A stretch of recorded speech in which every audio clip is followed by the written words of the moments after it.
जल्दी से सेटल हो बेटा, फटाफट से। चलो बेटा हेडिंग डालो आप लोग। एक बार फटाफट से पुराने वाला जो हम लोगों ने पढ़ा था, उसमें सबसे पहला टॉपिक था आपके पास करंट डेंसिटी। करंट डेंसिटी का बेसिक फॉर्मूला क्या बना था? J is equals to I by A, current by area. फिर उसके बाद हम लोगों ने उसको करा वेक्टर फॉर्म में। तो वेक्टर फॉर्म में करने के लिए हम लोगों ने क्या करा था? उसको यूनिट वेक्टर से मल्टीप्लाई कर लिया था। तो आपके पास फॉर्मूला बन गया था J vector is equal to I by A N cap. फिर उसके दो रिलेशंस बनाए थे आपने, that current density is equal to that J is equal to NEVD, और दूसरा बनाया था J is equal to sigma E। तो ये तो था करंट डेंसिटी के बारे में। फिर इसके बाद आप लोगों ने करा combination of cells. Combination of cell में आ गया था आपके पास सीरीज एंड पैरेलल। ठीक, अंदर हो जाए बेटा। तो सीरीज में आपके पास अगर याद हो फॉर्मूला क्या बना था? E1 प्लस E2, और रेजिस्टेंस कितना था? R1 plus R2। और अगर याद हो पैरेलल में, तो पैरेलल में फॉर्मूला क्या था बेटा? E1 R2 plus E2 R1 and divided by R1 plus R2। And what about the resistance? R1 R2 divided by R1 plus R2। और एक छोटा सा क्वेश्चन भी करा था हम लोगों ने इस कंसेप्ट पर। वहां तक क्लियर है सभी को? पक्का? चलिए लिखिए बेटा, अगला हेडिंग डालो। कोशिश करते हैं आज इसको खत्म करने की।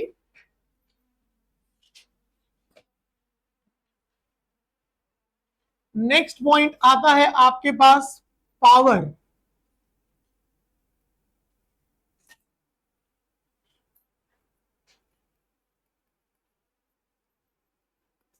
Electrical power.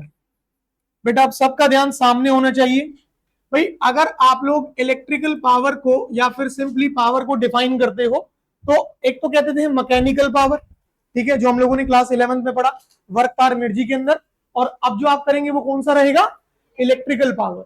सो डिफाइन करने का तरीका वही रहेगा same, that is rate of doing work. But अब यहां पर आपको ध्यान रखना है कि हम जो बोल रहे हैं रेट ऑफ डूइंग वर्क, ये वर्क भी कैसा होगा हमारा? This will be the electrical work done. अगर आप इसके फॉर्मूला लिखना चाहते हैं बेटू, तो देखो ध्यान से, आप लिख सकते हैं total work done by total time, और आप लिख सकते हैं dW bye dt।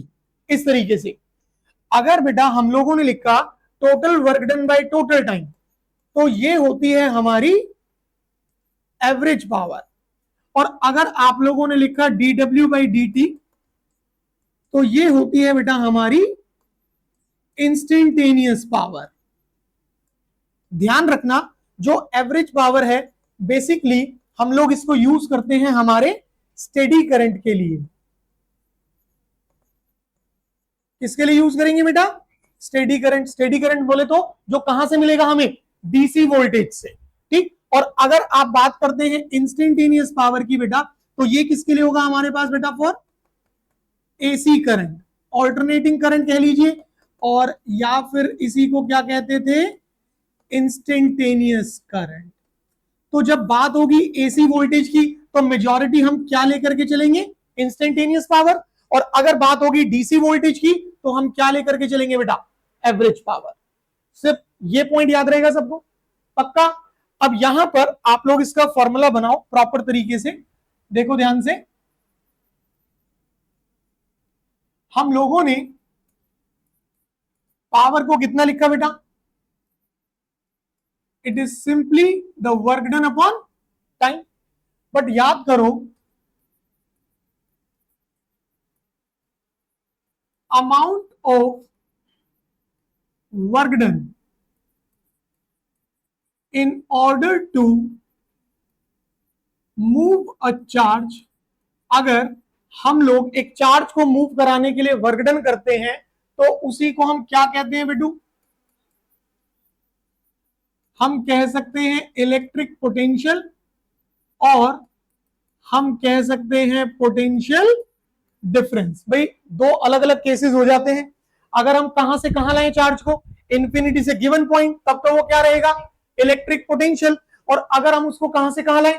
From one point two another point, तब वो क्या माना जाएगा, इलेक्ट्रिक पोटेंशियल डिफरेंस। तो अगर हम लोग याद करें फॉर्मूला, तो हम लिखते थे work done in order to move the charge will be potential. अब यहां से आप लोग इलेक्ट्रिकल वर्क डन को कितना लिख सकते हो, वी क्यू। भाई आपने शिफ्ट कर दिया, तो ध्यान रखिएगा ये जो आपने लिखा है इसी को हम लोग क्या कहेंगे बेटू, यहां पर इलेक्ट्रिक वर्क डन, ठीक। और इसी को फर्दर हम क्या बोलते हैं बेटा, इलेक्ट्रिक पोटेंशियल एनर्जी, ठीक। अलग अलग जगहों पर अलग अलग तरह से इस्तेमाल किया जाएगा। अगर इस वर्क डन को ध्यान से देखिएगा, भाई ये ले लेते हैं हम लोग इक्वेशन नंबर 1 और यहां से ये कर देते हैं equation number 2। Using equation 2 in equation number 1, देखो ध्यान से बेटा कितना बना, power is work done upon time. भाई वर्क डन कितना है, वी क्यू, तो यहां से power will be we Q by T. कुछ याद आ रहा है यहां से, what is Q by T, what is charge by time, electric current. तो अगर क्यू बाई टी की जगह पर आपने करंट रिप्लेस करा तो पावर का एक बेसिक फॉर्मूला क्या बन जाता है, V इंटू आई। क्लास 10th में भी पढ़ा है आपने, ये समझ आया अच्छे से, पक्की बात है। बहुत सिंपल सा पॉइंट, पावर को अगर डिफाइन करना है दो तरीके रहेंगे, एक होगी हमारी मैकेनिकल पावर, एक होगी हमारी electrical power. If it is mechanical power so rate of doing the mechanical work, और अगर electrical power so rate of doing the electrical work. अब जो इलेक्ट्रिकल वर्क है वो बेसिकली क्या होगा हमारा, इलेक्ट्रिक पोटेंशियल या फिर इलेक्ट्रिक पोटेंशियल डिफरेंस। और जैसे आप उसे इस्तेमाल कर लेते हो अपने बेसिक फॉर्मूले में, तो पावर का मेन फॉर्मूला क्या आ जाता है, it is potential difference into current. यहां तक ध्यान रहेगा। अब इस फॉर्मूले को बेटा प्रॉपर तरीके से अगर देखा जाए, समझिएगा, हम लोगों ने जब बात करी पावर को लेकर के, तो भाई पावर का एक बेसिक फॉर्मूला क्या तैयार करा, इट इज वी आई। अब यहां पर आप चेंजेस करो, हम जानते हैं according to the general equation of resistance, resistance की जनरल इक्वेशन से V is written as what, IR। तो यहां से मैंने I को कितना कर लिया, V बाय आर। और अगर I की वैल्यू V बाय आर यहां रखते हो तो पावर का फॉर्मूला क्या बन जाता है बेटा, it is V square by R. ध्यान रहेगा। अब यहां आप एक चीज ऑब्जर्व करो कि अगर हम लोग वोल्टेज को क्या कर लेते हैं बेटा, कांस्टेंट कर लेते हैं। हमने वोल्टेज को क्या कर लिया, कांस्टेंट। जैसे ही वोल्टेज को कांस्टेंट करोगे तो पावर और रेजिस्टेंस कैसे वेरी कर रहे हैं, सो पावर वेरीज, जल्दी से बच्चे, power varies inversely to resistance, परंतु कब, जब हम लोग वोल्टेज को क्या रखेंगे, कांस्टेंट। एंड वोल्टेज कब कांस्टेंट होती है, वोल्टेज कब कांस्टेंट होगी बेटू, this is in the parallel combination, ठीक। जैसे कैपेसिटर के केसेस थे, capacitors in series and capacitors in parallel. तो वहां पर हमने क्या बोला था कि जब कैपेसिटर्स को हम पैरेलल में कनेक्ट करेंगे तो वोल्टेज क्या रहेगी, कांस्टेंट। एज इट इज यहां पर जब नंबर ऑफ रेजिस्टर्स को आप पैरेलल में कनेक्ट करेंगे तो वोल्टेज क्या रहेगी, कांस्टेंट, और करंट वेरी करेगा। तो ध्यान रहे इस कंसेप्ट को, पावर के इस कंसेप्ट को हम कब इस्तेमाल करेंगे, जब वोल्टेज क्या रहे, कांस्टेंट, जब नंबर ऑफ रेजिस्टर्स कैसे कनेक्टेड होंगे, पैरेलल में। ये पॉइंट ध्यान रहेगा। अब इसी तरीके से एक बार दोबारा और ध्यान से, भाई आपके पास the general equation of resistance क्या कहती है, V is equal to I R. आपने यहां से I का वैल्यू निकाला। अब आप क्या करें, इस V को एज इट इज इस्तेमाल करें। यहां पर अगर आपने V को एज इट इज इस्तेमाल करा तो पावर का फॉर्मूला क्या बना बेटू, it is I square R. अब यहां आप ध्यान से देखो, अगर आप लोगों ने बेटा करंट को क्या कर लिया, कांस्टेंट कर दिया, तो जैसे ही करंट को कांस्टेंट करते हो तो पावर रेजिस्टेंस के साथ कैसे वेरी कर रही है, डायरेक्टली। यहां कैसे कर रही थी, क्यों, क्योंकि वोल्टेज कांस्टेंट थी, और यहां कैसे वेरी कर रही है, डायरेक्टली, क्यों, क्योंकि करंट कांस्टेंट है। और बेटा करंट कांस्टेंट कब होता है, in case of series combination. अब बताओ समझ आया पावर का, ये आपको ध्यान रखना है बेसिक पॉइंट, ये वाला पूरा का पूरा, ठीक। और न्यूमेरिकल्स जब हम करेंगे अगली क्लास से, क्वेश्चन जब हम करेंगे, तो वहां आपको ये वाले पॉइंट याद रखने हैं कि पैरेलल में ऐसे जाना है और सीरीज में इस तरीके से जाना है, हो जाएगा अच्छे से। और पावर का जो न्यूमेरिकल होगा, पावर का जो क्वेश्चन होगा, वो डायरेक्ट पावर पे नहीं होगा, वो इन्वॉल्व करेगा अपने साथ रेजिस्टेंस वाले पॉइंट को। तो रेजिस्टेंस वाले पॉइंट में ये ध्यान रखना कि लेंथ के साथ कैसे वेरी करता था, directly. Area of cross section के साथ कैसे वेरी करता था, इनवर्सली, ठीक। सीरीज में अगर हमने रेजिस्टेंस कनेक्ट करे तो फॉर्मूला क्या चलेगा, R1 plus R2 up to Rn। और अगर पैरेलल में कनेक्ट करे तो फॉर्मूला क्या चलेगा, 1/R1 plus 1/R2 and up to 1/Rn। उन सबको मिलाएंगे और इसको भी मिलाएंगे, तब जाके हमारा न्यूमेरिकल तैयार होगा। समझ आया अच्छे से, गड़बड़ तो नहीं करेंगे इसमें, पक्की बात। नाउ अगला कंसेप्ट देखिएगा। अच्छा एक पॉइंट बताओ, टेम्परेचर कोफिशिएंट ऑफ रेजिस्टेंस हमने करा था या नहीं करा था, लास्ट कर लिया था ना। चलिए अब देखिए, सर्किट्स को लेकर के आपको कुछ चीजें सीखनी है बेटू।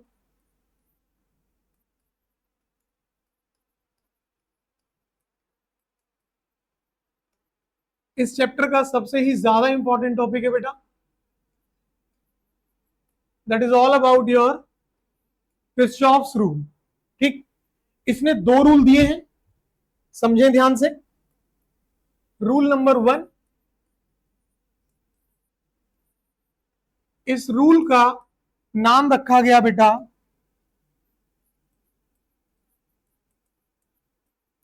जंक्शन रूल, और या फिर आप इसे क्या कहते हैं, करंट रूल, ठीक।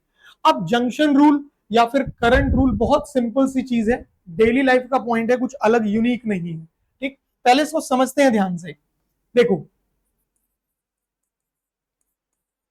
मान लो ये हमारे घर का इलेक्ट्रिक पावर मीटर है,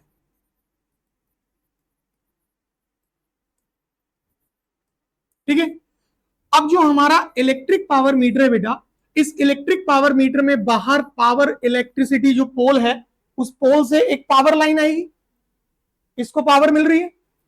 और इस इलेक्ट्रिसिटी मीटर से हम लोगों ने क्या करा, हमारे रूम के अंदर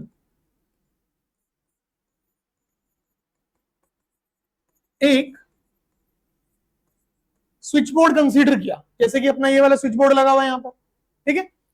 तो मीटर से पावर लाइन हमारे रूम के कहां तक आती है, स्विच बोर्ड तक आ गई। अब स्विच बोर्ड से अगर हम देखें तो यहां से पावर हमारी ट्यूबलाइट के पास जा रही है, यहां से पावर हमारे फैन के पास जा रही है, यहां से पावर हमारे एसी के पास जा रही है, यहां से पावर हमारे डेस्कटॉप के पास जा रही है, हाँ या ना। अब एक चीज सोचो आप लोग ध्यान से, ये जो मेरा स्विच बोर्ड है इसको कंसीडर कर रहा हूं मैं, ठीक। जितना करंट यहां पर पहुंचा, ठीक है, यहां से उतना ही करंट आगे चला गया या नहीं। तो इसके पास कितना बचा, जीरो। इसके पास तो कुछ नहीं रहेगा ना भाई। भाई पोल से मीटर के पास इलेक्ट्रिसिटी आई, वहां से हमारे स्विच बोर्ड पे, और स्विच बोर्ड से जितने भी अपने रूम के अंदर इलेक्ट्रिकल कंपोनेंट्स लगे हुए हैं सबके पास चली जाएगी। तो इसके पास कितनी बचेगी, जीरो। तो क्रिस्चॉफ्स के पहले रूल ने यही बात कही है, ठीक, कि ये हो गया हमारा जंक्शन। फर्क नहीं पड़ेगा कि जंक्शन पे कितना करंट आ रहा है और वहां से कितना जा रहा है, उन सब का एल्जेब्रिक सम हमेशा कितना रहेगा, 0 रहेगा। ध्यान रहेगी ये बात, पक्का। भाई जैसे कि हमने कंसीडर करा एक पावर प्लांट जहां इलेक्ट्रिसिटी जनरेट हो रही है। अब इलेक्ट्रिसिटी जनरेट होने के बाद एक सबस्टेशन तक आई और उस सबस्टेशन से ठीक अलग अलग सिटीज में चली गई। तो मैंने कंसीडर कर लिया कि वो जो सबस्टेशन है वो एक जंक्शन है। ठीक, पावर प्लांट से कहां पर आई, सबस्टेशन पर, और सबस्टेशन से कहां चली गई, अलग अलग पावर हाउसेस पर, अलग अलग सिटीज में चली गई। हाँ या ना? तो वहां उस सबस्टेशन पर कितनी बची, 0।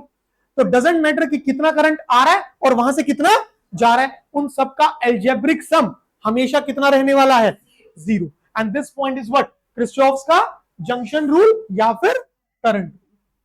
आई बात समझ में? तो इसने क्या कहा बेटा, यहां पर इसने एक बहुत छोटी सी चीज कही कि algebraic sum of all the currents meeting at a junction, बेटा ध्यान से समझो, meeting at a junction is always 0। इतना पॉइंट ध्यान रहेगा।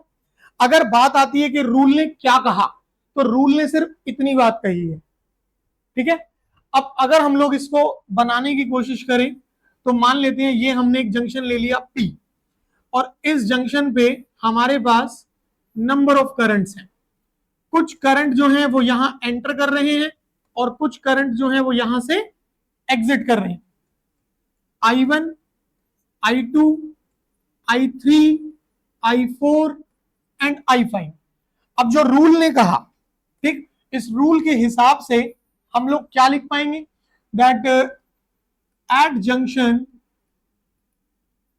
P, भाई इस P जंक्शन पर I1 plus I2 plus I3 plus I4 and plus I5 will be how much, 0। जितने भी करंट है सबका एल्जेब्रिक सम हमें कितना लेना है, 0 लेना है। और देखो अगर हम इसे जनरलाइज करके लिखने की कोशिश करें बेटा, तो ये हो जाएगा I1 plus I2 and up to IN will be 0। अब देखो हम लोग करंट को क्या कर रहे हैं, ऐड करते जा रहे हैं। तो जब ऐड कर रहे हैं तो क्या लगाया, समीशन। भाई किसको कर रहे हैं, करंट को। कहां से कहां, 1 से n। एक वेरिएबल ले लेते हैं x, और x की वैल्यू कहां से कहां तक, 1 से n तक, और ये पूरा का पूरा कितना, 0। आई बात समझ, पक्का। एंड बेटा दिस इज द पॉइंट जिसकी वजह से हमने करंट को कैसी क्वांटिटी कहा है, स्केलर क्वांटिटी। आप याद कीजिए जब हमने करंट को डिफाइन करा था तो वहां करंट की अलग अलग डेफिनेशंस करे, अलग अलग फॉर्मूलाज बनाए, on the basis of amplitude, on the basis of direction, units लिखी, और वहीं पर हमने पॉइंट लिखा कि करंट कैसी क्वांटिटी है, स्केलर। क्यों है स्केलर, क्योंकि वो कैसे सम को फॉलो करती है, एल्जेब्रिक सम। ध्यान रहेगा, पक्का। इतने पॉइंट में कोई डाउट, चले आगे। अब देखो आप लोगों को यहां पर एक साइन कन्वेंशन, और इस साइन कन्वेंशन के अंदर बेटा कोई रिस्ट्रिक्शन नहीं है कि जैसे मैं यहां मेंशन कर रहा हूं आपको वैसे ही लेना है, आप उसे चेंज कर लो, कोई दिक्कत नहीं। मान लीजिए मैंने करंट एंटरिंग को क्या रखा, पॉजिटिव। अगर करंट एंटरिंग को पॉजिटिव रखता हूं तो करंट एग्जिटिंग को मुझे क्या रखना पड़ेगा, वो मुझे नेगेटिव रखना पड़ेगा। आप रिवर्स करना चाहते हैं रिवर्स कर लो, कोई दिक्कत नहीं है, ठीक है। अब इस कन्वेंशन को आप अपने जंक्शन P पर इंप्लीमेंट करो, ठीक। देखो ध्यान से, using eight junction P।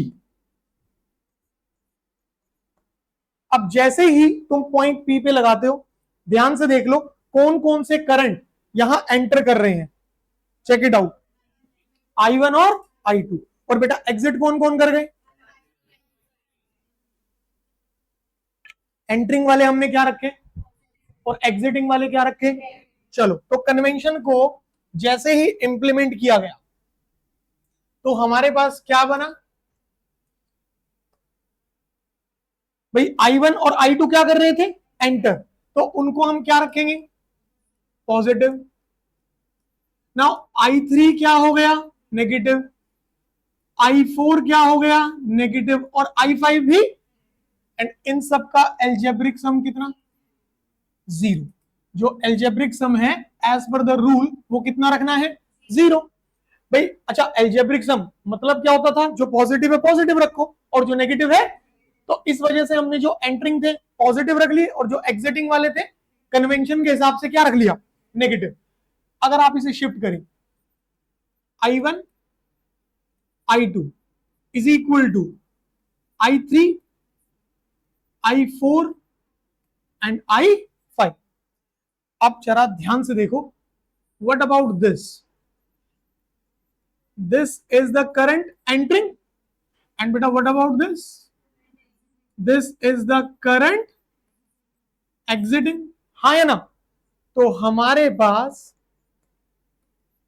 Significance क्या तैयार होता है क्रिस्चॉफ्स के पहले रूल का, तो पहले रूल का सिग्निफिकेंस कहता है कि जितना करंट एंटर करेगा उतना ही करंट एग्जिट करेगा। अब बताओ समझ आया या नहीं, क्लियर हुआ, पक्का। रूल ने, अगर पूछा गया कि रूल ने क्या कहा, तो रूल का कहना सिर्फ इतना था कि एक जंक्शन पर जितने भी करंट होंगे उन सबका एल्जेब्रिक सम कितना रहेगा, जीरो। ठीक है, रूल का सिर्फ इतना कहना है। ठीक है, फिर बात आती है कन्वेंशन की, तो वो चॉइस है, एंटरिंग वाले को पॉजिटिव रखा, एग्जिटिंग वाले को नेगेटिव, या फिर एंटरिंग वाले को नेगेटिव कर दो और एग्जिटिंग वाले को पॉजिटिव। जैसे ही आप उसे इंप्लीमेंट करोगे तो आपको क्या मिलेगा, current entering is equal to current exiting, और यही पॉइंट क्या बनता है उसका, सिग्निफिकेंस। इतना हो जाएगा। अब फर्दर थोड़ा सा आगे बढ़ो, देखो ध्यान से, हमारे पास करंट को कैसे डिफाइन करा गया था बेटा, चार्ज बाय टाइम। भाई अभी हम लोग ऑल्टरनेटिंग करंट की बात नहीं कर रहे, अभी हमारे पास जितना भी है वो सारा का सारा कौन सा करंट है, डायरेक्ट करंट है, स्टेडी करंट है। तो स्टेडी करंट के लिए हम क्या लिखते हैं, सिंपली Q बाय टी। अगर ऑल्टरनेटिंग होता तो हम क्या लिखते हैं बेटा, dQ बाई dt, बट अभी फिलहाल कौन सा, डायरेक्ट, तो क्या लिखा, Q बाई टी। अगर करंट Q बाई टी है और current entering is equal to current exiting है, तो now what is current entering, it is charge by time entering is equal to charge by time exiting, हाँ या ना। अब एक चीज सोचो, जितने समय के लिए चार्ज एंटर करेगा उतने ही समय के लिए चार्ज एग्जिट भी तो करेगा, इसका मतलब टाइम क्या रहने वाला है, कांस्टेंट। तो मैं लिख सकता हूं यहां पर charge entering is equal to charge exiting. लिख सकते हैं, नहीं लिख सकते। अब सोचिए, चार्ज एंटरिंग मैं कह सकता हूं इनिशियल चार्ज, और चार्ज एग्जिटिंग में कह सकता हूं हमारा फाइनल चार्ज। अगर इनिशियल और फाइनल चार्ज दोनों बराबर हैं, इसका मतलब ये किसे फॉलो कर रहा है, law of conservation of charge को फॉलो कर रहा है। आई बात समझ, पक्का। तो सिंपल सी चीज, क्रिस्चॉफ्स के पहले रूल में हमें तीन चीजें ध्यान रखनी है। पहला, रूल ने क्या कहा, तो रूल ने सिर्फ इतना कहा कि algebraic sum of all the currents meeting at a junction is always equal to zero. फर्क नहीं पड़ता कितने करंट आ रहे हैं और कितने जा रहे हैं। पहला पॉइंट क्लियर। दूसरा पॉइंट हमारे पास साइन कन्वेंशन इंप्लीमेंट करने के बाद निकल के आया, क्या निकल के आया कि current entering will always be equal to current exiting, and यही पॉइंट क्या कहलाता है उसका, सिग्निफिकेंस। फिर इसी पॉइंट में जब हमने करंट के फॉर्मूले को यूज कर लिया चार्ज बाय टाइम को, तो वहां से हमारे पास क्या निकल के आया कि जितना चार्ज एंटर करेगा उतना ही चार्ज एग्जिट करेगा। तो ये हमें बताता है कि जो रूल नंबर 1 है, जो क्रिस्चॉफ्स का पहला रूल है, that is the junction rule और द करंट रूल, वो किसे फॉलो करता है, is law of conservation of charge. तो मेरे प्यारे बच्चों, पहला रूल अच्छे से क्लियर है, पक्की बात। बढ़े आगे, और देखो ये रूल आपने अभी पिछली क्लास में हमने बीच में डिस्कशन में रखा था, जब हम वो पैरेलल कॉम्बिनेशन वाला सर्किट बनाया था सेल का, तो दोनों सेल से E1 से I1 करंट निकला था और E2 से I2, दोनों एक पॉइंट पर मिले और वहां से आगे उन्होंने कितना बना दिया था, I1 प्लस I2 करा था ना ऐसा। तो I1 और I2 क्या कर रहे थे, enter, and I1 plus I2 क्या कर रहा था, एग्जिट। तो current entering a junction is equal to current exiting a junction. और अगर किसी सर्किट के अंदर ये चीज फॉलो नहीं हुई तो सर्किट वैलिड नहीं है, ये ध्यान रखिएगा। हम लोग क्रिस्चॉफ्स रूल के जब न्यूमेरिकल्स करेंगे ना, तो वहां ये चीज फॉलो होनी चाहिए कि जितना करंट एग्जिट कर रहा है उतना ही एंटर भी करना चाहिए। ध्यान रहेगा सभी को, पक्की बात है। चलते हैं हम लोग बेटा इसके रूल नंबर 2 की तरफ। न्यूमेरिकल्स में यही रूल यूज होगा बेटा आपका, ध्यान से देखिएगा।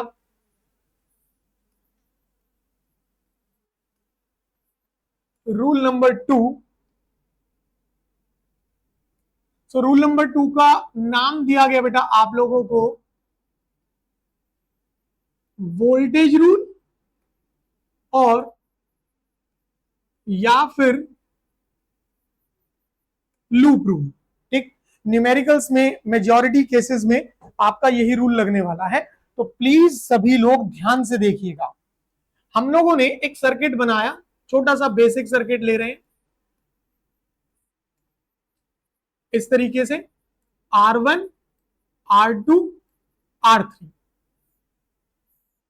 और ये हमने कनेक्ट कर दिया बेटा source of potential difference V volt. मेरे प्यारो एक बात बताओ, जैसे ही पोटेंशियल डिफरेंस दे दोगे तो पोटेंशियल डिफरेंस देने की वजह से सर्किट में करंट फ्लो करना शुरू करेगा, और हमने कंसीडर कर लिया कितना करंट फ्लो कर रहा है, I करंट फ्लो कर रहा है। डन। अब देखो ध्यान से, जब करंट फ्लो करा R1 के थ्रू, ठीक है, तो जब करंट इस रेजिस्टेंस R1 के थ्रू फ्लो करा तो यहां उसने एक पोटेंशियल ड्रॉप बनाया V1, हाँ है ना, and this V1 will be equal to what, I R1। भाई याद करो पहली क्लास हम लोगों ने जब डिस्चार्जिंग इक्वेशन के बारे में पढ़ रहे थे, V is equal to E minus I R, उसे पढ़ने से पहले हमने एक चीज सीखी थी कि भाई पोटेंशियल डिफरेंस, पोटेंशियल ड्रॉप, ठीक है, अगर ऐसा कुछ भी आता है तो इसको हम हमेशा किसके बराबर लिखते हैं, करंट इनटू रेजिस्टेंस। भाई करंट फ्लो करा R1 पे, तो यहां पर एक वोल्टेज ड्रॉप हो गई, कितनी हुई, V1, किसके बराबर, IR1। फिर करंट आगे बढ़ा, अब फ्लो करा R2 पे, तो यहां कितना ड्रॉप हो गया, V2, किसके बराबर, IR2 के बराबर।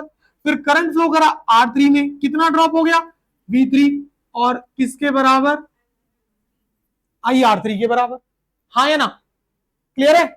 अब याद करो हम लोगों ने कैपेसिटेंस के न्यूमेरिकल में क्वेश्चन करा था, दो कैपेसिटर से X और Y, X is having air and Y is having a medium of relative permittivity 4, applied voltage थी 12 वोल्ट, और क्वेश्चन के अंदर यह भी डिमांड था कि X और Y पर पोटेंशियल डिफरेंस निकालो।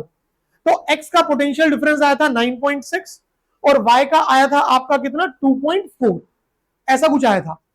तो जब तुमने X और Y के पोटेंशियल डिफरेंस को ऐड करा, वो किसके बराबर बना, अप्लाइड के, हाँ या ना। क्रिस्चॉफ्स का सेकंड रूल यही है, ठीक, कि एक क्लोज्ड लूप के अंदर, ध्यान से सुनना, एक कैसा लूप, जैसे फर्स्ट रूल था, तो फर्स्ट रूल कहां काम कर रहा था, एक जंक्शन पर।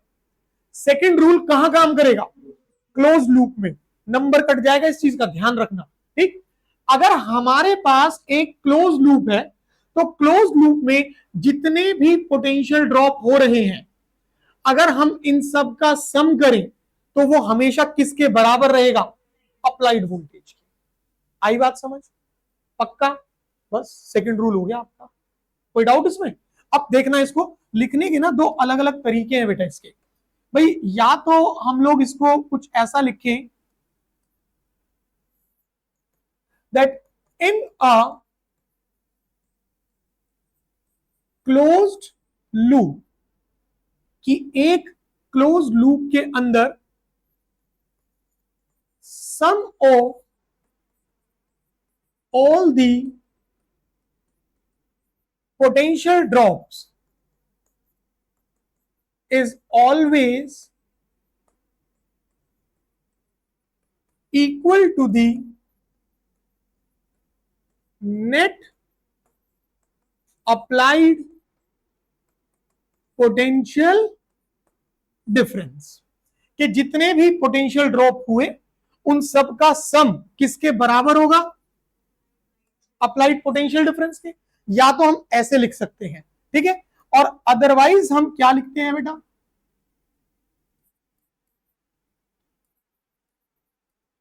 algebraic sum of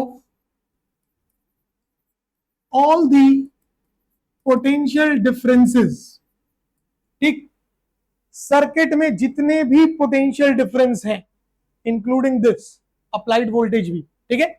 so algebraic sum of all the potential differences in a closed loop is always zero. वो हमेशा किसके बराबर रहेगा? जीरो के। समझो, यहां से बना है आपके पास ये। कैसे बना है? हम लोगों ने क्या कहा? जितने पोटेंशियल ड्रॉप है सबका सम किसके बराबर? अप्लाइड। तो मैं लिख सकता हूं, फिलहाल नेमिंग कर लेते हैं, से ए, बी, सी और D. So closed loop A B C D A. जहां से शुरू करोगे ना, आपको वापस वहां लाके रोकना है उसे, ठीक। सो इस क्लोज लूप के अंदर हम क्या लिखेंगे? V1 plus V2 plus V3 is equal to the applied voltage. भाई तीनों का सम किसके बराबर? अप्लाइड के। आप इस V को अगर यहां ले आते हैं, V1 plus V2 plus V3 plus minus V will be equal to what? Zero. आप लोग अगर अपनी इस इक्वेशन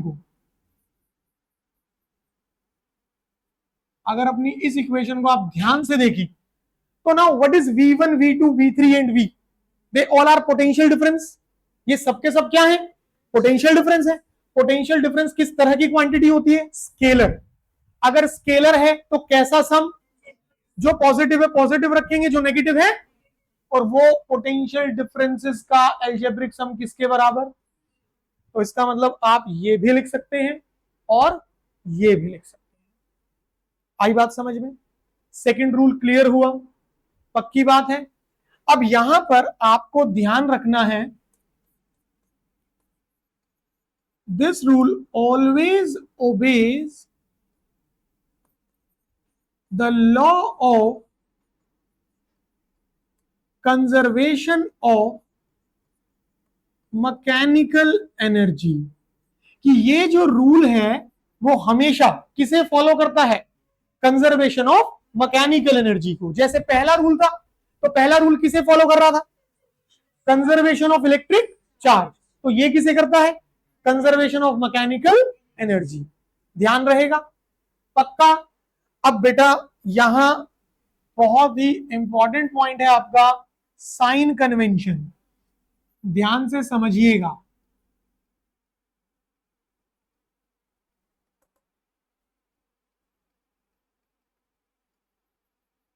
साइन कन्वेंशन में दो अलग अलग चलेंगे। पहला चलेगा ईएमएफ। ईएमएफ बोले तो यहां पर है applied voltage, that is your applied potential difference, ठीक है। अब इसमें कन्वेंशन कैसे है देखो, पहले समझ लेना ध्यान से बेटा एक बार। पॉजिटिव, नेगेटिव एंड से मेरे पास लिखा है 10 वोल्ट। मैं अपने सर्किट में एक लूप लूंगा, जैसे मैंने लिया ए बी सी डी ए। मैं ऐसे चल रहा हूं, ध्यान से देखो, सी टू डी। अगर मैं सी टू डी आ रहा हूं और मुझे अपनी बैटरी को देखना है, अपने सेल को देखना है, तो मैं कैसे जा रहा हूं? नेगेटिव से। डन है? इस दौरान मैं करंट की डायरेक्शन नहीं देखूंगा कि करंट कैसे फ्लो कर रहा है। मैंने अपना लूप देखा ए बी सी डी ए, और मैं कैसे गया? सी टू डी। तो मैं बैटरी में कैसे जा रहा हूं, नेगेटिव से। अगर हम लोग नेगेटिव से पॉजिटिव जा रहे हैं, the sign convention will be taken as negative. आप उसे कितना रख देंगे, -10 वोल्ट रख देंगे। पहले पूरा समझ लो एक बार ध्यान से, ठीक है। फिर इसके बाद अब जरूरी नहीं होता है बेटा कि हर कोई स्टूडेंट इसको A B C D A ही कंसीडर करे। मान लो आप चाहते हैं तो आप ऐसे ले लीजिए ए डी सी बी ए, ठीक है। अगर आपने लिया ए डी सी बी तो अब आप कैसे आ रहे हो, D to C. Now you are moving from positive to, अगर अपन लोग पॉजिटिव से नेगेटिव गए तो now the sign convention will be taken as +10। ये कन्वेंशन सिर्फ किसके लिए है, ईएमएफ के लिए, सेल के लिए। जब आप सेल को देख रहे हो तो आप करंट की डायरेक्शन नहीं देखेंगे, आप सिर्फ और सिर्फ किसे देखेंगे, अपनी लूप की डायरेक्शन। आई बात समझ में। तो ये तो किसका हो गया, ईएमएफ का। फिर दूसरा जो आपके पास आता है, this is for product of current and resistance. भाई देखो आपके रूल का नाम क्या है, वोल्टेज रूल। अब जो वोल्टेज है वो यहां दो है, पहली अप्लाइड और दूसरी जो हर एक रेजिस्टेंस के अक्रॉस होगी। तो जो अप्लाइड है वो तो ईएमएफ का कन्वेंशन चला गया, ठीक है। और जो दूसरे वाली है उसमें जो वोल्टेज है वो कौन है, it is the product of current and resistance. तो अगर for product of current and resistance चला रहे हो तो देखो ध्यान से, मान लीजिए देखो मैं ए बी सी डी ए ऐसे गया तो मेरी मूवमेंट ए टू बी ऐसे हो रही है, ठीक है। अब सोचो हमारी डायरेक्शन और करंट की डायरेक्शन दोनों क्या है, सेम। चेक इट आउट, हमारी डायरेक्शन और करंट की डायरेक्शन दोनों क्या है। अगर ऐसा है the product will B positive आइया, ध्यान रहेगा। बट जरूरी तो नहीं है कि हर कोई बच्चा ए बी सी डी ए चले, तो रिवर्स भी ले सकते हो, कोई दिक्कत नहीं है। इन दैट केस हम बी टू ए आएंगे। अब हमारी डायरेक्शन और करंट की डायरेक्शन क्या हो गई, अपोजिट हो गई बेटा। सो इसका मतलब ऐसा भी हो सकता है, आर ये फ्लो कर रहा है करंट और हम ऐसे आ गए, तो डायरेक्शंस क्या है, अपोजिट। अगर डायरेक्शन अपोजिट है तो क्या रहेगा, नेगेटिव आइए। बात समझ आई, पक्का। अब सुनो, आप इसे भी अगर रिवर्स करना चाहते हैं तो कर सकते हैं। जैसे फर्स्ट रूल था ना, current entering is positive, current exiting is negative. हम चाहते हैं तो उसे रिवर्स कर सकते हैं। आप इन्हें भी क्या कर सकते हो, बट कंडीशन है, ऐसा नहीं कि आपने इसे रिवर्स कर लिया और इसे सेम रखा, गलत हो जाएगा। अगर आप इन्हें रिवर्स कर रहे हो तो आपको इन्हें भी रिवर्स करना पड़ेगा। जैसे कि अगर आप यहां अभी क्या ले रहे हो, नेगेटिव, आप इस कन्वेंशन को क्या कर लो, पॉजिटिव, तो ये वाली क्या होगी, सेम डायरेक्शन में क्या लेना पड़ेगा, नेगेटिव, और फिर अपोजिट में क्या लेना पड़ेगा, तब आंसर्स मैच होंगे। कोई एक फिक्स करनी है, कोई भी एक। बुक्स में जो मिलेगी वो इसकी रिवर्स मिलेगी, पहले बता रहे हैं वो चीज ध्यान रखना। चॉइस है, या तो पूरा ये रखो और या फिर पूरा का पूरा इसका रिवर्सल रखो। बात समझ आई। क्रिस्चॉफ्स के दो रूल क्लियर हुए। पहला जंक्शन रूल क्या कहता है, algebraic sum of all the currents meeting at the junction is 0।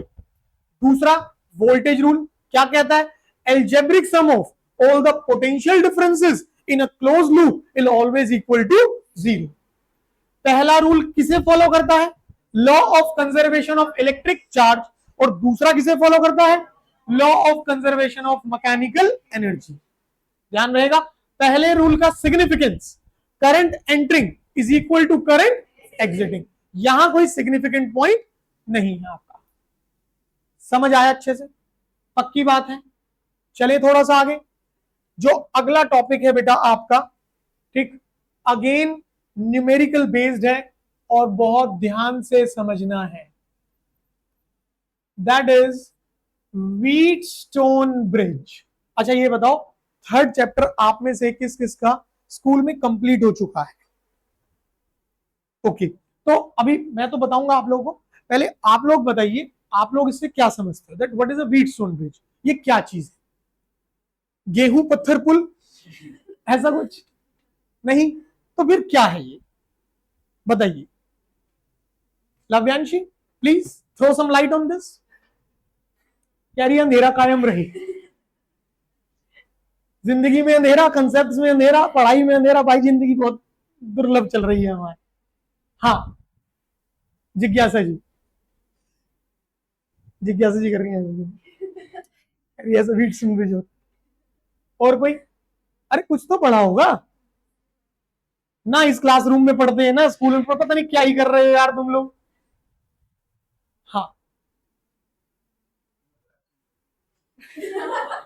इस लड़के ने गांव में जाके शादी कर ली, अब इसका गांव से वापस आने का मन नहीं करता, जब से गांव से वापस आया इसका दिल नहीं लग रहा है यहाँ पे, वापस जाना है।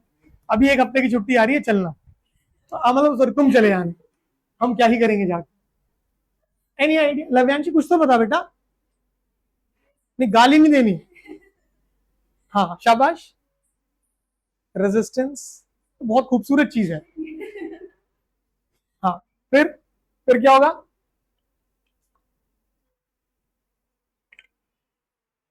हाँ जिज्ञासा,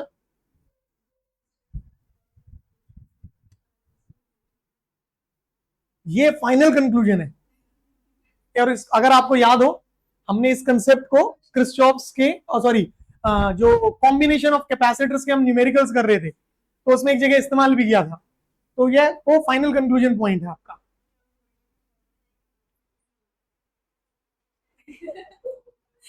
स्वीटी फूल से खेल रही है,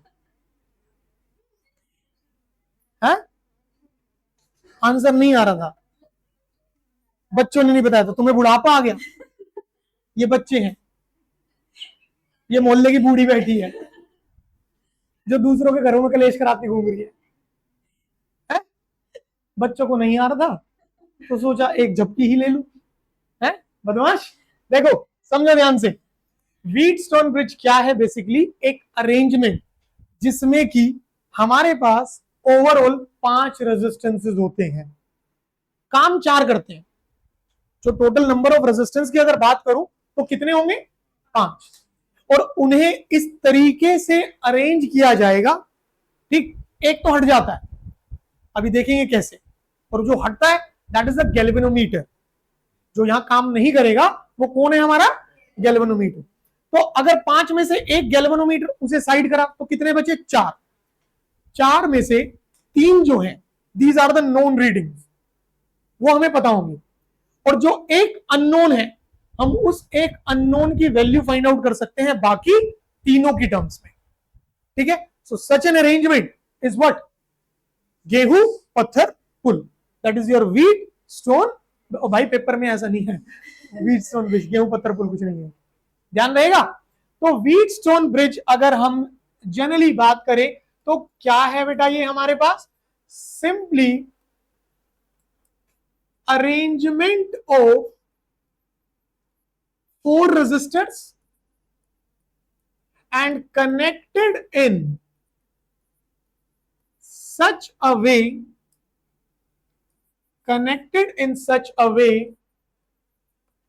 that the value of one unknown resistor can be determined in terms of other 3, कि हम लोग जो एक अननोन वैल्यू है उसको किसकी टर्म्स में निकाल सकते हैं? बाकी तीनों की टर्म्स में। बेसिक डेफिनेशन ध्यान रहेगा, पक्का? चलें आगे। अब देखिए आपके इस अरेंजमेंट के काम करने का जो बेसिक प्रिंसिपल है, ठीक बेटा, काफी इंपॉर्टेंट है और ये बहुत काम आएगा। जो बेसिक प्रिंसिपल है वो क्या कहता है? उसने कहा कि points between which the galvanometer is connected. हम जिन पॉइंट्स के बीच में किसे कनेक्ट करेंगे, गैल्वेनोमीटर को, the points between which the galvanometer is connected always maintained at same potential. आप उन्हें हमेशा कैसे मेंटेन करेंगे, बराबर पोटेंशियल पे मेंटेन करेंगे। अब सोचिए, अगर मेरे पास ये वो ब्रांच है जिस ब्रांच के बीच में मेरा गैल्वेनोमीटर लगा है, तो ये वाले दो पॉइंट्स हो गए जिसके बीच में गैल्वेनोमीटर है। आपको इन दोनों पॉइंट्स को कैसे मेंटेन करना है, बराबर पोटेंशियल पे। अगर दोनों पे पोटेंशियल बराबर है तो इस ब्रांच का पोटेंशियल डिफरेंस कितना हो गया, जीरो। अगर पोटेंशियल डिफरेंस जीरो हो गया तो क्या यहां कोई करंट फ्लो करेगा, नहीं कर सकता। And this is the basic principle. ठीक है, इसी का पॉइंट, मतलब यही जो पॉइंट है, ठीक, इसी की हेल्प से हम वो कंडीशन डेवलप कर पाएंगे जिसकी हेल्प से हम क्या करेंगे, एक अननोन जो है उसको निकाल लेंगे बाकी तीनों की टर्म्स। ठीक, तो प्रिंसिपल में क्या आया, the points between which the galvanometer is connected are always to be maintained at same potential so that current flowing through galvanometer becomes zero, जिससे कि गैल्वेनोमीटर के थ्रू जो करंट फ्लो कर रहा होगा वो कितना हो जाएगा, आपका जीरो हो जाएगा। अभी ये तो हमने थ्योरेटिकली बात कर ली है, अब इसको प्रॉपरली भी देखेंगे। ठीक, अब उससे पहले आप लोगों को यह जानना जरूरी है, what is this galvanometer, galvanometer क्या होता है। इसके लिए दो चीजें ध्यान रखना बेटा हमेशा। पहली चीज, it is a high resistance and highly sensitive device. अब यहां पर सेंसिटिविटी जो पॉइंट है इसको ध्यान से सुनो। सेंसिटिविटी का मतलब क्या है, ये वो वाली सेंसिटिविटी नहीं है कि कुछ भी ठंडा या गर्म खाने से दांतों में झंझनाहट होती है, सेंसोडाइन लगाओ और भगाओ, नहीं, ये वो चीज नहीं है।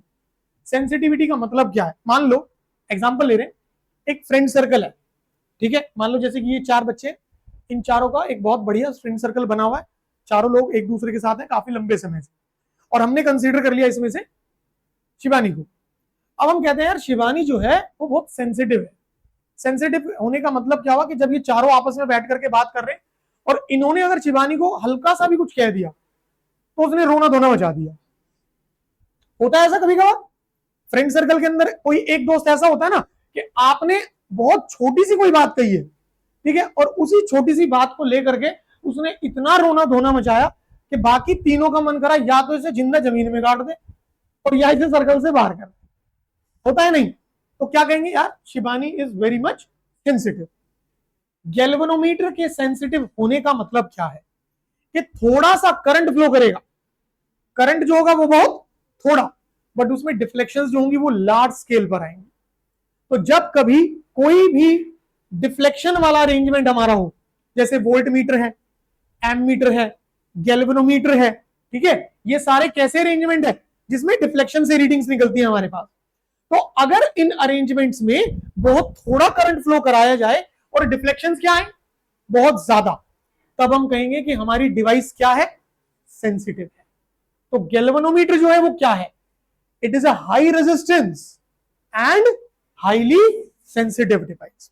गैल्वेनोमीटर का अपना खुद का रेजिस्टेंस जो है वो बहुत ज्यादा होता है, और इस वजह से, क्योंकि उसका रेजिस्टेंस बहुत ज्यादा है, आप इसे कभी भी करंट को मेजर करने के लिए इस्तेमाल नहीं करते।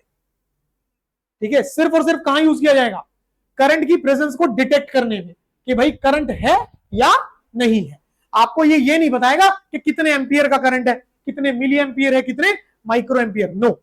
ठीक, ये सिर्फ क्या बताएगा आपको, करंट की प्रेजेंस। और ध्यान रखना है, ये हमारे पास क्वेश्चन भी है, रीजन असर्शन में हेल्प करेगा। ठीक, कि गैल्वेनोमीटर को आप कभी भी direct as it is current measure करने के लिए इस्तेमाल क्यों नहीं कर सकते, क्योंकि दो पॉइंट याद रखने हैं, इसका अपना खुद का रेजिस्टेंस क्या है, बहुत ज्यादा है, और दूसरी चीज कैसे डिवाइस है, सेंसिटिव, हाईली सेंसिटिव, कि थोड़े से करंट पर ही फुल स्केल डिफ्लेक्शन देती, ध्यान रहेगा। तो गैल्वेनोमीटर के बारे में ये चीज ध्यान रखना। चले आगे थोड़ा सा।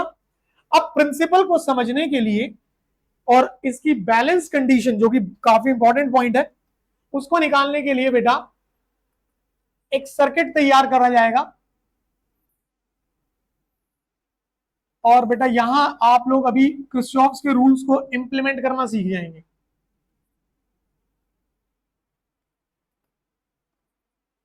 ये आप लोगों ने 4 गैप लिए, इन चारों गैप्स में आप लोगों ने लगाने हैं बेटा रेजिस्टेंसेस।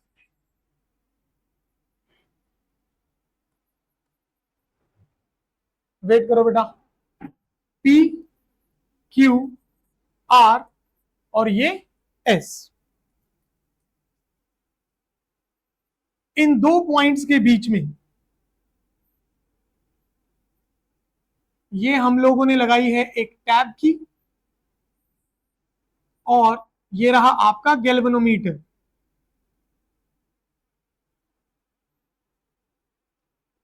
इस तरीके से टोटल कितने रेजिस्टेंसेस हो गए, 5। Galvanometer is a high resistance device. अभी देखेंगे कि होते 5 हैं, पर हम कह कितने रहे हैं फिर स्टार्टिंग में कि 4। ठीक है, तो अभी समझो ध्यान से बेटा इसको। और ये आप लोगों ने अपने इस अरेंजमेंट को बेटा यहां पर कनेक्ट कर दिया एक सोर्स ऑफ पोटेंशियल डिफरेंस के साथ। ठीक, नेमिंग कर लेते हैं हम लोग यहां पर A B C and D. आपने पोटेंशियल डिफरेंस दिया बेटू V वोल्ट का। Now the most important part is the division of current, कि हम लोग यहां पर करंट को कैसे डिवाइड करेंगे। बहुत ध्यान से समझना है, जहां दिक्कत लगेगी तुरंत रोक देना। ठीक है, पॉजिटिव से करंट विड्रॉ होगा। आपने करंट विड्रॉ कर लिया बेटा यहां पर I। इस पॉइंट से अगर ध्यान से देखो, ये करंट यहां एंटर कर रहा है। अब इस पॉइंट से 2 ब्रांचेस आ गई। यहां पर अगर करंट चला जाता है I1, तो I में से I1 यहां गया तो बचा हुआ करंट यहां आ जाएगा। तो कितना बचा, I माइनस, इतने में कोई दिक्कत, एकदम सिंपल है। ठीक है, चलिए ये आपका I1 जा रहा है, ये यहां पहुंचा। अच्छा, ये बेटा की को क्लोज रखना है, ठीक, तभी करंट फ्लो करेगा। अब ये I1 करंट यहां पहुंचा, इस पॉइंट से फिर से वो कितनी ब्रांचेस में डिवाइड हो गया, 2 में।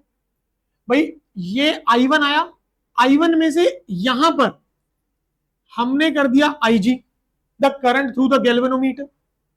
अब I1 में से यहां कौन आया, IG, तो बचा हुआ यहां आ गया। कितना बचा, very good, this is I1 minus IG। एक चीज तुम लोगों को बड़े प्यार से दिल से कह, जिस तरीके से मेहनत करवा रहा हूं ना, ठीक है, उस तरीके से कर लो। ठीक, क्लासेस में भी और जो अलग से लाइव सेशन चलता है जब कभी भी, उसमें भी आई एम प्रॉमिसिंग यू एक एक कंसेप्ट इस तरीके से मजबूत कर लेंगे कि पेपर में क्वेश्चन जैसा मर्जी फंस जाए, जैसा मर्जी फंस जाए। ठीक, तुम्हें किसी का मुंह देखने की जरूरत नहीं पड़ेगी कि भाई इसको कैसे करना है, या बहन इसको कैसे करना है, या भाई इसमें कुछ हिंट दे दे, या ऐसा कुछ। सिर्फ और सिर्फ तुमसे एक चीज चाहिए, सिर्फ एक चीज, डेडिकेशन के साथ समय, डेडिकेशन के साथ। बाकी फिर देख लेंगे कि पेपर में क्या होगा, समझे। तैयारी जो करनी है ना, जो मेहनत करनी है, वो सिर्फ 60-70 के लिए नहीं करनी, वो सिर्फ 90-91-92 के लिए नहीं करनी, वो सिर्फ 93-94 के लिए नहीं करनी। फिक्स करो, तैयारी 100 के लिए करनी है, समझे। नहीं है औकात, कोई बात नहीं, कोई टेंशन नहीं, बट करो तो सही। जब तक करोगे नहीं, ठीक है, उससे पहले हिम्मत हार गए तो रिजल्ट और नीचे चला जाएगा, या नहीं। होएगी ना गड़बड़। ठीक, तो पहले से पहले ये मत सोचो कि यार बस इतने आ जाए, 70 के करीब आ जाए, 80 के करीब आ जाए, बस बहुत है। नहीं, बिल्कुल भी नहीं। ठीक है, कोशिश दिमाग में ये भी नहीं डालना कि 95 प्लस, ना भाई, हमें 100 चाहिए, चाहे कुछ भी हो जाए, चाहे एग्जामिनर वहां पे जो पेपर चेक कर रहा है उसके हलक में हाथ डाल के नंबर निकालने पड़े कि भाई कैसे काटेगा तू मेरा नंबर, मैंने पूरा कंसेप्ट बढ़िया तरीके से लिखा है, एक एक आंसर बहुत बढ़िया तरीके से एलोबरेट करा है, न्यूमेरिकल ऐसे सॉल्व करा है कि रीडिंग एकदम एक्यूरेट आ रही है मेरी, पॉइंट टू पॉइंट मैच हो रहा है, टीचर को सोचने पे मजबूर होना पड़ जाए भाई इसके पूरे नंबर बन कैसे गए, कहां नंबर काटू। और अगर उसके जहन में ये आ रहा हो कि चल यहां काट लेता हूं, तो उसके अंदर ये डर दिखे कि इस बच्चे ने आंसर ऐसे लिख रखे हैं कि भाई अगर नंबर काटे और इसे पता लग गया कि इसने पेपर चेक करा तो घर में घुस के मारेगा। अपनी तैयारी का लेवल ऐसा रखो, ऐसा नहीं रखो कि एग्जामिनर तुम्हारे रोल नंबर से तुम्हारा एड्रेस पता करे और तुम्हारे घर में घुस के मारे कि भाई क्या ही जहर उगला है तुमने। नहीं, जब तुम्हें यहां एक एक चीज बहुत तरीके से कराई जा रही है, और एक बार नहीं, 2 बार 3 बार हो रही है, नहीं हो रही बताओ, तो करना किसे पड़ेगा। मैं सिर्फ तुम्हें समझा सकता हूं भाई ये कंसेप्ट है, ये न्यूमेरिकल है, इसको इस तरीके से करना है, तो या फिर ये इस और तरीके से पूछा जा सकता है, बट उसे तैयार किसे करना पड़ेगा, वो तुम्हें करना। और उसके लिए क्या करना पड़ेगा, तुम्हें समय देना पड़ेगा, डिसिप्लिन के साथ, डेडिकेशन के साथ। एक तो चीज होती है सिर्फ सोच लिया कि यार चलो कल से शुरू करेंगे, अब वो कल कभी आ ही नहीं रहा है, ये प्लानिंग करके चल रहे हो। प्लानिंग फैमिली प्लानिंग में काम आती है, पढ़ाई में काम नहीं आएगी। पढ़ाई में एक राइट स्ट्रेटेजी चलेगी तुम्हारी, समझे। वो स्ट्रेटेजी तुम लोग बना नहीं पा रहे, उस पर अगर बन गई है तो उसको फॉलो नहीं कर पा रहे, वो सब कुछ किसे करना पड़ेगा, तुम्हें करना पड़ेगा, सिर्फ तुम्हें। ठीक है, और मैं अपने पर्सनल लाइफ एक्सपीरियंसेस से बता रहा हूं आपको, लाइफ में कोई काम नहीं आता, कोई भी नहीं, कोई दोस्त काम नहीं आएगा, कोई फैमिली रिलेटिव्स काम नहीं आएंगे, कोई नेबर्स काम नहीं आएंगे, कोई काम नहीं आएगा, कोई भी नहीं। ठीक है, जो आपके काम आएगा वो सिर्फ और सिर्फ आपकी अपनी मेहनत, आपकी अपनी लगन, इसके अलावा कुछ भी नहीं। तो उस चीज को, और अभी समय है, अभी आपकी एज है, आप अपने आप को जैसे मोल्ड अप करोगे ना, उसी तरीके से अपने आप को लेकर के ढल जाओगे। आपने अपने आप को लेजीनेस वाले माहौल में डाल रखा है, तो आप फिर उसी में चलते चलोगे, समझ रहे हो। और मेहनत करने वाला बच्चा है ना, कभी नाकामयाब नहीं होता, ये ध्यान रखना। जिसने अपने अंदर आदत डाल रखी है ना कि भाई मेरे को दिन में कम से कम 7 से 8 से 9 से 10 घंटे बैठ करके कंसिस्टेंसी के साथ मेहनत करनी है, ठीक है, उसकी सक्सेस जो होती है ना, वो कोई छोटी मोटी नहीं होती, फिर वो बढ़िया गजब वाली होती है। भले लेट हो जाए थोड़ी सी, बट जब होगी तो मजेदार होगी, समझे। तो इन चीजों को ना माइंड में रखो। ठीक, अपना ऑरा, अपने आसपास के जो सर्कल है वो उस तरीके का रखो जो आपको पॉजिटिव तरीके से मोटिवेट, सिर्फ मोटिवेट नहीं, मेहनत करने में मजबूर करे। इस चीज के लिए मजबूर नहीं करेंगे चल यार कल कर लेंगे, अभी खेल लेते हैं, अभी मौज कर लेते हैं, अभी गेम खेल लेते हैं, अभी दोस्तों के साथ मौज मस्ती कर लेते हैं, नहीं, उस तरीके का नहीं। दोस्त ऐसे होने चाहिए जो आपके साथ कहें कि चल यार बैठ, आज ये वाले न्यूमेरिकल्स निकालने, और जब तक निकल नहीं जाएंगे तब तक हिलेंगे नहीं। भाई बैठ, आज इस चैप्टर के ये 15 टॉपिक्स हैं, इनको खत्म करना है, और इन पे बेस्ड न्यूमेरिकल्स जो थे वो खत्म करने, जब तक नहीं हो जाएंगे साला सोएंगे नहीं। ऐसा होना चाहिए। ऐसे दोस्त नहीं कि चल यार आज गेम खेल लेते हैं, तू ऑनलाइन आ पबजी पे, मैं भी चिकन डिनर और नहीं क्या क्या हो रहा है उसके अंदर, वो सब चीजें नहीं, समझे। और अगर तुम ये सब चीजें फॉलो कर लोगे डिसिप्लिन के साथ, ठीक है, तो वो सक्सेस भी तुम्हारी होगी, वो आगे की मौज मस्ती वाली जो लाइफ होगी ना, वो भी तुम्हारी होगी। वो कहते हैं ना, काफी पुराना वाला हिसाब किताब, एक लाइन है कि आइदर वर्क नाउ और रेस्ट लेटर, और rest now and work for the whole life. मजदूर बने रह जाओगे, गधे बने रह जाओगे, क्या फायदा।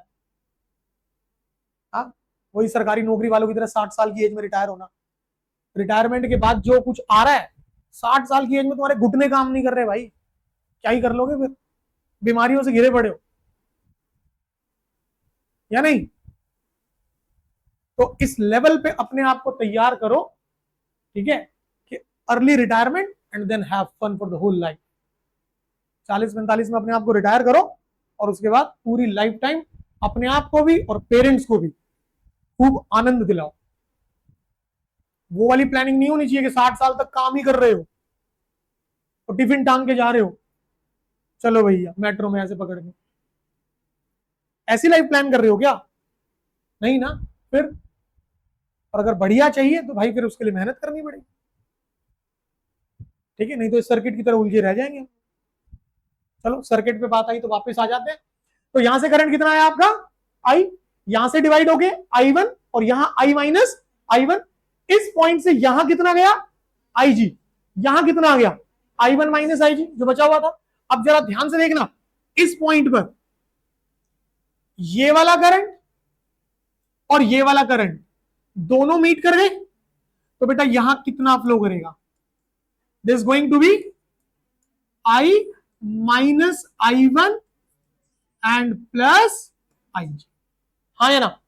अब इस पॉइंट पर आओ बेटा, यहां से ये दोनों ऐड होकर के, चेक इट आउट, वापस कितना बना देंगे, लुक ये बेटा इधर हमने I माइनस I1 नहीं, अभी ठीक है। तो देखो अगर इन दोनों को ऐड करते हो, ये positive I negative I1 positive I1 cancel, positive IG negative IG cancel, सिर्फ क्या बचेगा, क्लियर हुआ, जितना करंट एग्जिट करा वापस उतना ही करंट एंटर कर गया, हाँ या ना। तो मतलब किरचॉफ्स का पहला रूल जस्टिफाइड है। अब हम आगे चल सकते हैं, हाँ या ना, यहां तक समझ आया अच्छे से। अब देखो आपके प्रिंसिपल पॉइंट ने क्या कहा था बेटा, कि जिन पॉइंट्स के बीच में गैल्वेनोमीटर कनेक्टेड है, they are always to be maintained at the same potential. आपको इन दोनों पॉइंट्स को कैसे मेंटेन करना है, सेम पोटेंशियल पे। आप इस वाली ब्रांच को आराम से देख लो, it is B and D और बीच में है हमारा गैल्वेनोमीटर। नाउ ये हम लोगों ने बना लिया यहां पर, this is B, this is D, current जो है वो बी से डी जा रहा है IG, रेजिस्टेंस ऑफ गैल्वेनोमीटर ले लेते हैं कितना, RG। भाई हम लोग अगर जनरलाइज लिखें तो हम लिखेंगे V equal to what, IR।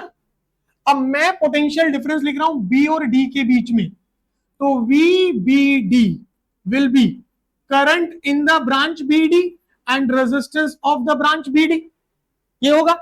Now what is VBD, ये पोटेंशियल डिफरेंस कितना है हमारा, 0।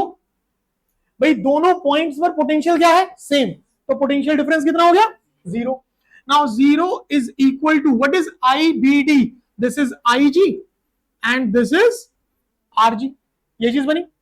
अब देखो आपका ये प्रोडक्ट किसके बराबर, भाई अगर प्रोडक्ट 0 के बराबर, या तो IG 0 और या फिर RG 0 हो नहीं सकता, क्योंकि रेजिस्टेंस क्या है इसका, तो ये तो 0 नहीं होने वाला, तो कौन 0 होगा,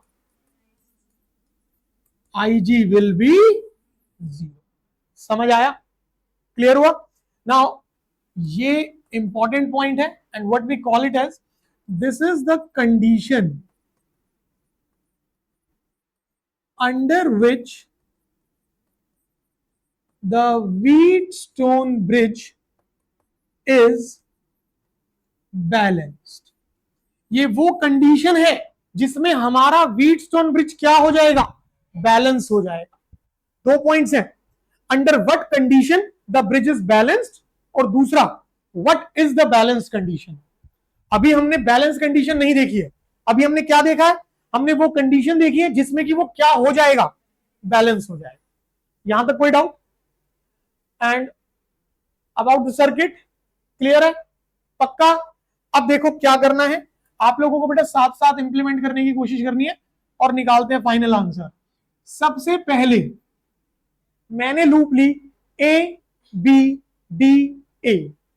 द लूप इज ABD और A।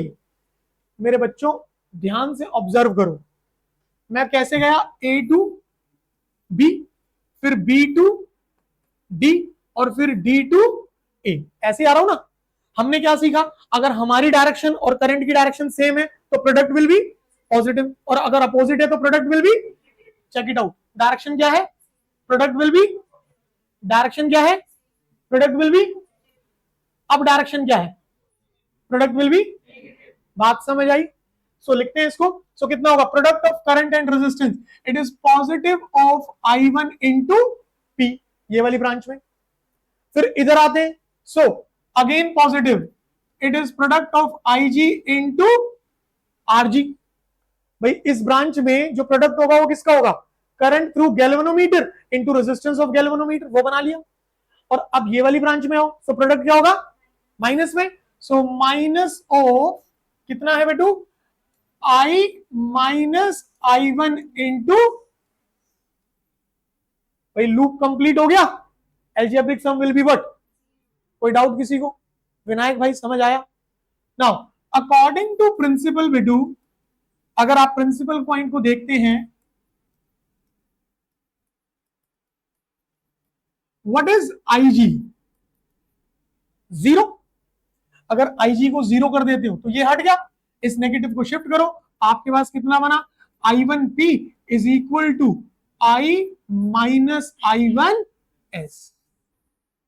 ये बन गई हमारी पहली इक्वेशन। समझ आया, पक्का, दोबारा देखना और अच्छे से क्लियर हो जाएगा। Now taking the loop BCDB, BCDB। अच्छा बच्चा पार्टी, एक चीज, जरूरी नहीं है कि जो डायरेक्शन लूप की मैंने ABDA, ठीक है, so I am moving in the clockwise, necessarily जरूरी नहीं है भाई, आप पलटी मार जाओ, ठीक है, आपकी इक्वेशन में कोई चेंज नहीं आएगा, final output will remain the same, कुछ नहीं बदलेगा, प्रोवाइडेड आपने कन्वेंशन सही लगाए हैं, ठीक है। तो जरूरी नहीं होता कि आप क्लॉकवाइज ही चले, आप एंटी क्लॉकवाइज चले जाओ, कन्वेंशन सही होने चाहिए, आंसर सही आएगा, ठीक है।